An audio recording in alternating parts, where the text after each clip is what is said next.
Seeking higher prices, top gas producers have been meeting their first ever summit to coordinate efforts on the global market.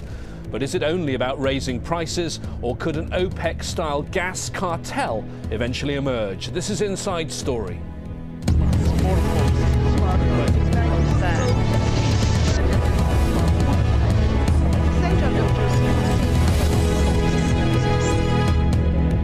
Hello and welcome to the programme. I'm James Bays. Members of the Gas Exporting Countries Forum have been holding their first summit.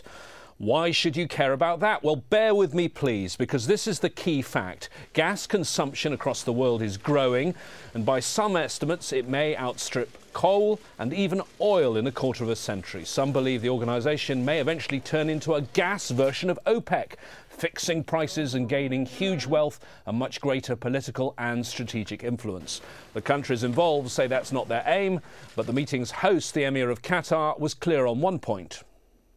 لقد تأسس هذا المنتدى لحماية مصالح مصدر الغاز إسوة. It is illogical that discrepancies between the oil prices and gas prices increase in favor of the first, despite the thermal and environmental advantages enjoyed by the second. Therefore, gas exporters should not give up their fair demand for gas prices equivalent to oil prices, and to explore all means to fulfill this demand. Well, let's start our discussion now. I'm joined by our three guests. From Dubai, Saadallah Al-Fathi, energy analyst and former head of Energy Studies Department at OPEC. From Pennsylvania, we have Flynt Leverett. He's Professor of International Affairs at Pennsylvania State University. Flynt is also Senior Fellow at the New America Foundation.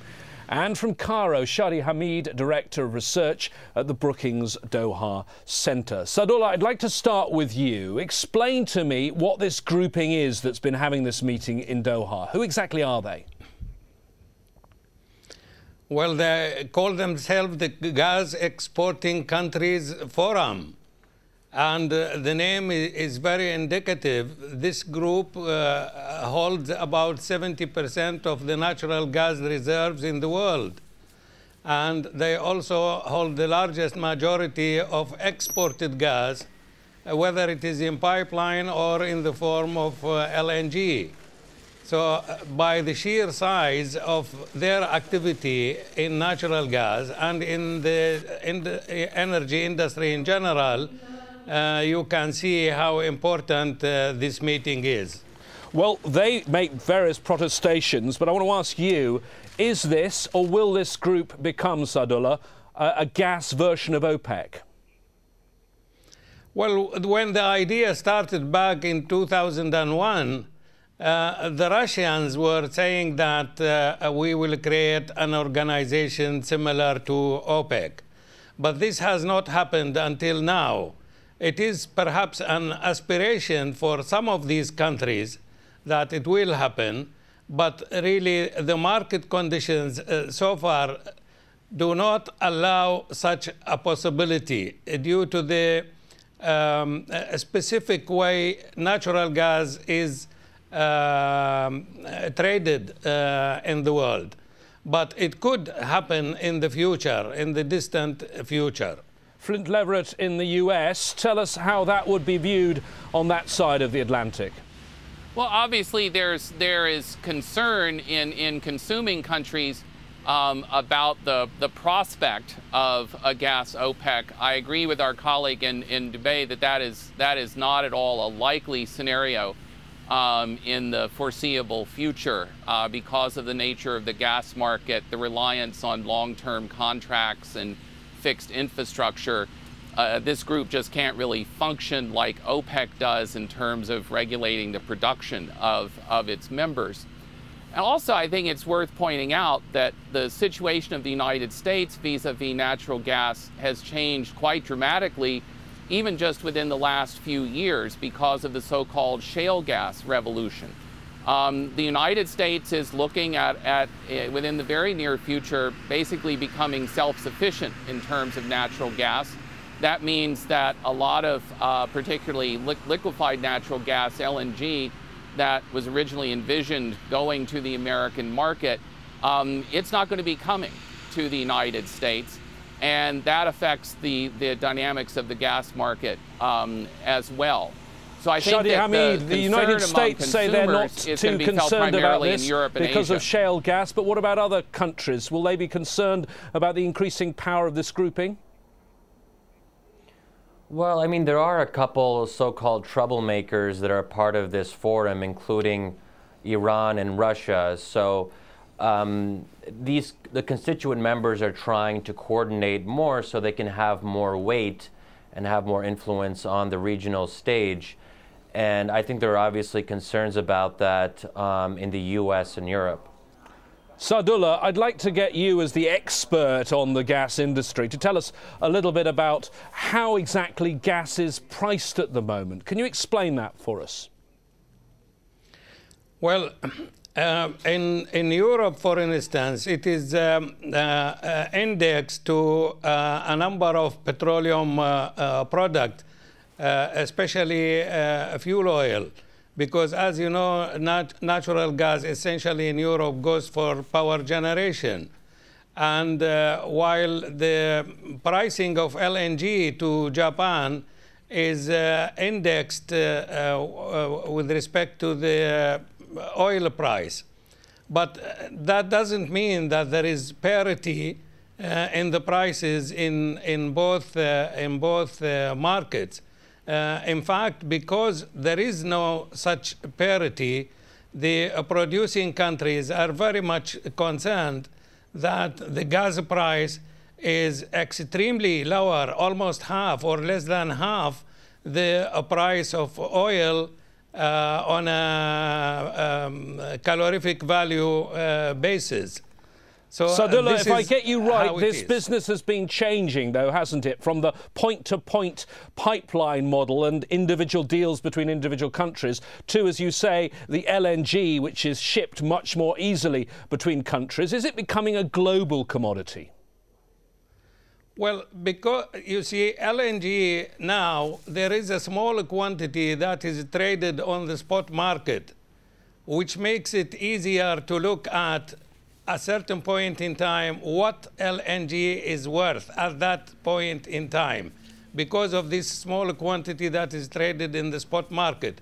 But it is too small to be taken as an indicator for long-term contracts that are essentially still governing the market for LNG. Can I ask you about this LNG and these LNG tankers, because I'm not sure all our audience will be familiar with these vast tankers. I've got some statistics. Some of the tankers, certainly some of the ones used here in Qatar, 360 metres long, carrying 266,000 cubic metres of gas. I think they've been described as floating pipelines. Is that right? Well, yes, it is indeed a huge quantity. But so are oil tankers. You know, they carry, each one of them, more than 2 million barrels of oil, which is roughly equivalent to the LNG tanker that you are mentioning. These are enormous ships, but they are there because of the enormous volume that we deal with, whether it is LNG or crude oil. Flynt Leverett, would you say that this is slowly becoming a globally priced commodity? Not yet. Clearly, there are global developments that affect the price, but you still have basically 3 separate gas markets, as opposed to, say, in contrast to, say, a single global market for crude oil. There really are, I'd say, 3 separate gas markets. In North America, where the prices are really very, very low, Europe, where the prices are higher, and then in Asia, East Asia, the prices are highest of all. Gas demand in Asia is very high. Partially, Japan's demand has gone up because of Fukushima. China's demand continues to grow. And so you have the highest levels of demand and the highest prices in Asia. I think we're a long way from having a really global market for natural gas. Saadallah, you heard the mention there of the tsunami in Japan. Tell us how that has affected the industry, and certainly the Asian part of the industry. Well, you know, Japan produces about 30% of its electricity from nuclear energy. So when the tsunami struck Fukushima, which removed, to start with, 6 reactors from the network, it became evident that Japan is going to be short of electricity unless it substitutes that source with electricity generated by other means, meaning oil or natural gas. And now here, Japan selected natural gas, additional quantities of LNG, in order to support its electricity generation network. Now, this meant additional quantities imported from Qatar, for instance, or Indonesia, and therefore an opportunity for LNG because of that catastrophe in Japan. Flynt, I'd like to explore with you one point, which is this link with the oil price. Why should the price of gas be linked to oil, and why are so many of these gas producers wanting that link retained? Well, I think it really comes down to a question of price and what you think is a reasonable and fair price, and a price that is going to elicit the kinds of huge upfront investments that are necessary to get more gas volumes coming online. And obviously, producers and consumers have very, very different interests in that regard. I think really the question of oil indexation, it boils down to price. Consumers tend to favor not having the prices linked because then they think market pressures will tend to push prices down. Producers like to keep the index, particularly when you think about prospects for oil prices in coming years. If they can keep that index, it keeps the prices relatively high, gives them larger netbacks, and, you know, in a positive way, it gives them the kinds of incentives that we all, I think, really want them to have to make the very large investments that are needed to produce the gas volumes that global demand is going to require in coming decades. Saadallah, can I ask you about that link between oil prices and gas prices, and these gas producers who've been meeting here in Doha saying gas is a cleaner fuel and that should be priced in as well? Well, yes, I would agree with that. You see, to start with, we have to have a reference to how we price this commodity. You see, it is either you use oil to generate your electricity, or you use natural gas to generate your electricity. Therefore, the link comes from here. One product is a substitute for another product.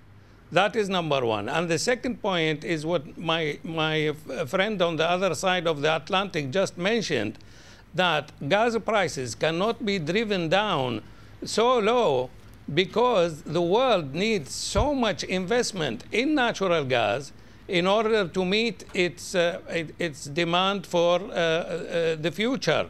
The IEA is just saying recently that they need $10 trillion from now until 2035 in the gas industry if it is to meet what is required of it. This is about $400 billion a year.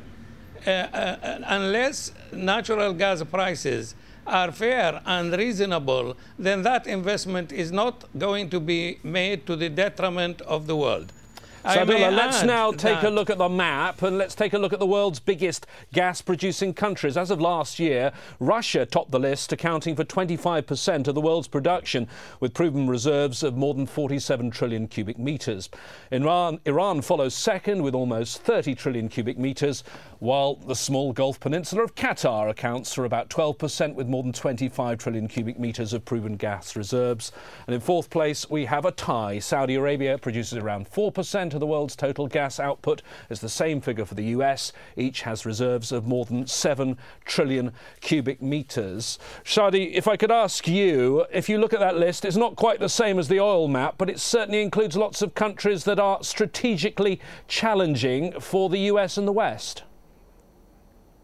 Well, exactly. And as my colleagues have mentioned, I mean, the demand for gas will only continue to grow, and that puts countries like Qatar in a strong position going forward. And that's been one of the not-so-secrets of Qatar's success over the past several years, as it plays a larger role in the region. It has essentially unlimited funding to pursue its regional ambitions and to play a constructive role in regional mediation. And obviously Russia is a world power as well. Iran has been for many years a growing influence in the region for both, well, depending on your perspective, for better or worse. So there's a very important regional political implication as we look at gas production going forward. Flynt, I'd like to look at those countries in a little bit more detail. Let's start with Russia, because there were problems with Russia and Ukraine and European gas supplies a few years back. Do you think Russia still, some might fear, that it will use its gas production as a sort of economic weapon? Well, I'd say it's going to use gas and oil as an important strategic and political asset.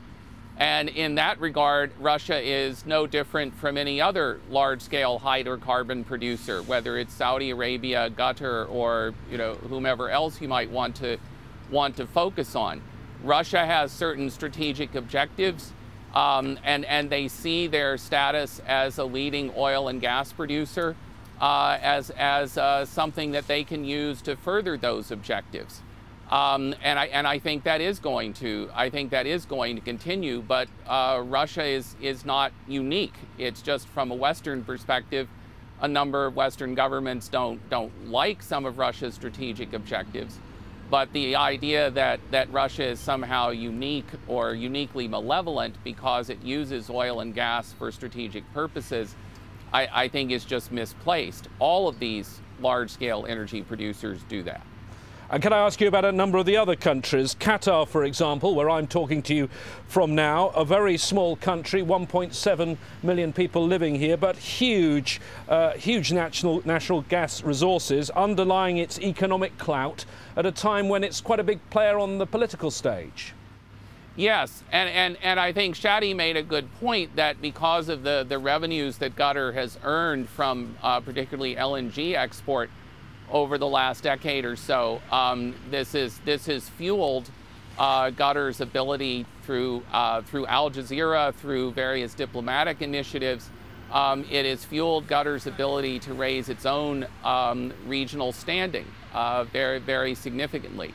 And I see no reason to think that won't continue.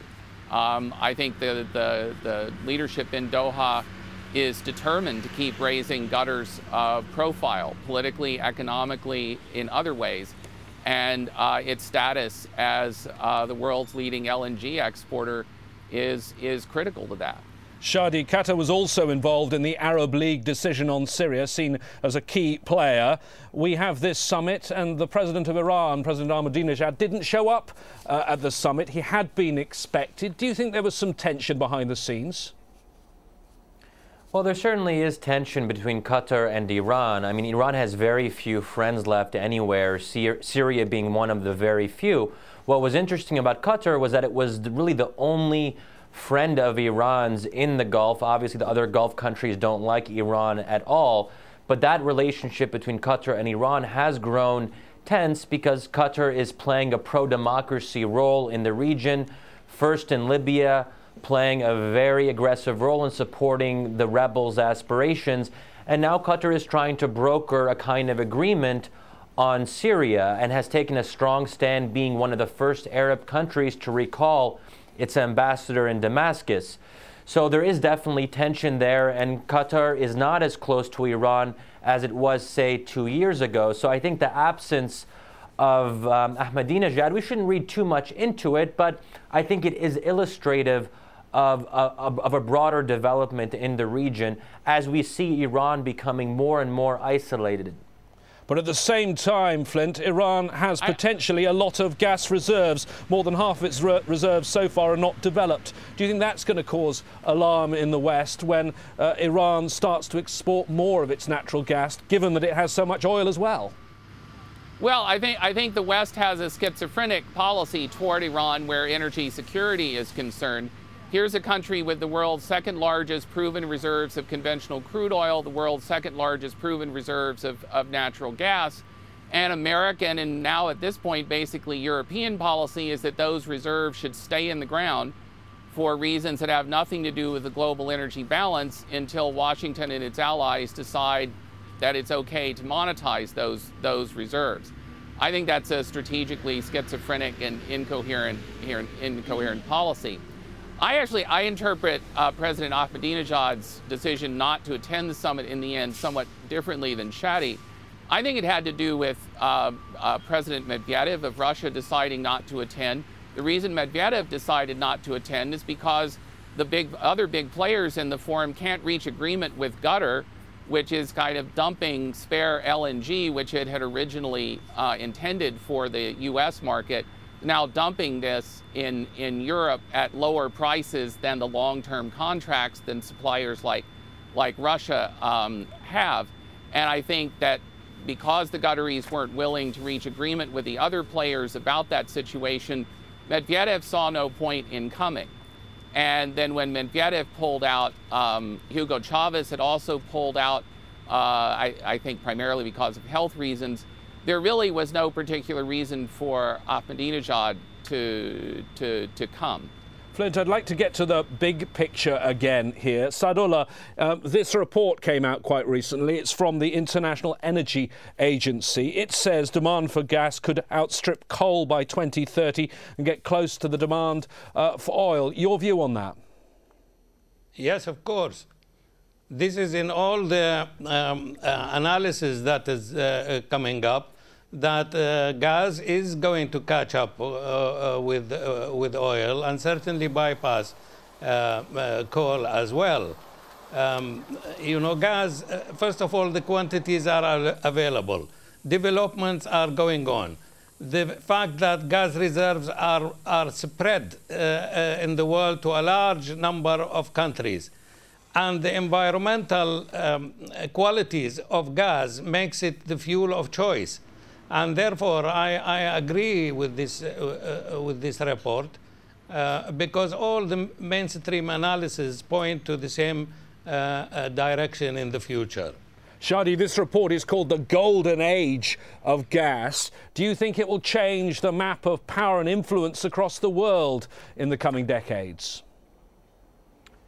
Well, certainly. I mean, Russia is one of the rising powers. Everyone's talking about that. Russia and China as sort of a bloc there that doesn't always get along with the West. But, I mean, also I think it's very important to look at how this will affect Qatar. And again, as Western countries have very severe constraints on how much they can spend on, say, foreign affairs, the Qataris don't have that. So even though there are only 250,000 Qataris, compared to, say, 300 million Americans, Qatar is able to spend just as much, if not more, on certain regional initiatives, whether it's providing funding to Egypt, providing funding to the Libyan rebels. So I think especially in a time of economic crisis, you can't ignore how oil and gas production really affect how countries are able to spend and their willingness to use that spending to further their regional and international ambitions. One last point from you on that, Flynt. Do you see that gas will change the geopolitical map? I think that both gas and oil together, if you look at market trends, I think it is going to hasten the shift of power away from the West toward both the Gulf and toward rising Asia, in particular China. And I think the links between rising Asia and the Gulf are going to become an ever more important factor in geopolitics. And that okay, is really Flynt, thank you very much. And thanks to all our underlying guests trends in from energy markets. Dubai, Saadallah Al-Fathi from Pennsylvania, Flynt Leverett, and Shadi Hamid in Cairo. And thanks to you for watching. We want to hear what you thought about this edition of Inside Story. Email us at insidestory@aljazeera.com. What should be next on our daily shows? Send your thoughts to that same address. I'll see you back here in 24 hours. Till then, bye-bye.